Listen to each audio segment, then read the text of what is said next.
The House Oversight and Government Reform Committee is holding a hearing on TARP oversight today.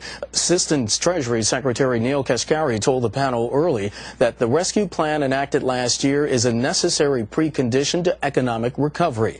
California Republican Congressman Issa is the ranking member of the committee. He joins us now live from Capitol Hill. Congressman Issa, welcome to Bloomberg News.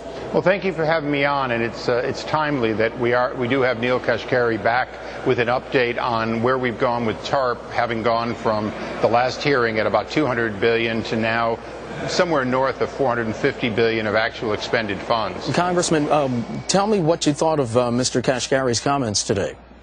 Well, I think he's being blamed for some things that they failed to do. He's also being blamed for some things that perhaps aren't his fault. He was very, very quick to realize that they don't have the transparency they want and need, and that they need to get it.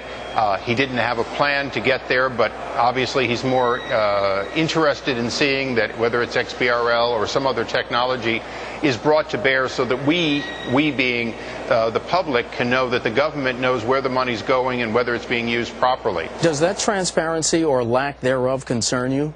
It does. It really does. Some of the panelists were concerned about whether Citibank or others made overseas loans. That doesn't concern us as much as long as those loans are consistent with, if you will, how they in the past made profit, and these are very solid loans. But we are concerned that that these banks, particularly money-centered banks, have not yet begun functioning in a way we'd like to see. Certainly yesterday, Citibank showing that on an ongoing basis they're profitable is a good start. But we still do not have the kind of reinsurgence that we'd like to have. And Secretary Kashkari didn't have an answer, but he's promised us an answer as to where the real future debt market goes. And this goes to the Greenspan comment you made just earlier.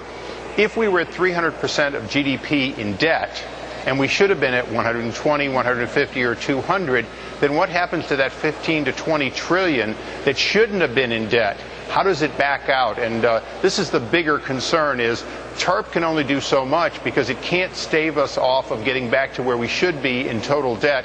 And that could be easily $15 trillion of contraction in the debt market. Congressman, as you well know, the past couple of weeks we've been hearing some staggering numbers coming out of Washington, whether it's about TARP, whether it's about stimulus, whether it's about the omnibus budget bill. Does this concern you? Are we spending our way into more problems down the road, or is this something that needs to be done given the enormity of the economic problems we're facing now? Well, this concerns me a great deal because one of the problems here in Washington is they can never separate the difference between spending and investment. They really don't seem to understand that. The stimulus had very little investment and an awful lot of spending. And obviously what America needs, it needs to have both the government and the private sector begin investing again. Spending alone never gets you out of a problem. Investing in efficiency, investing in things that create jobs and create real wealth will do that. That's one of our problems here in Washington, is we don't actually know how to do good investing as a general rule, and we're not yet sending a sign to the private sector that it's a good time for them to begin investing again. And Congressman, in about 30 seconds, can I ask you another question about the Employee Free Choice Act? You're against this. Why?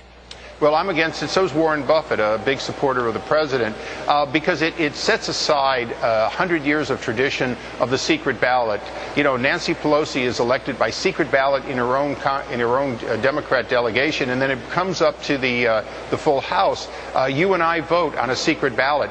We wouldn't want to have our vote for Congress or anywhere else be seen on a website. A secret ballot is crucial, and that's what they're trying to take away.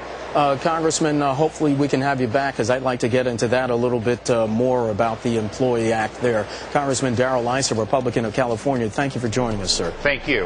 Where have short sellers been focused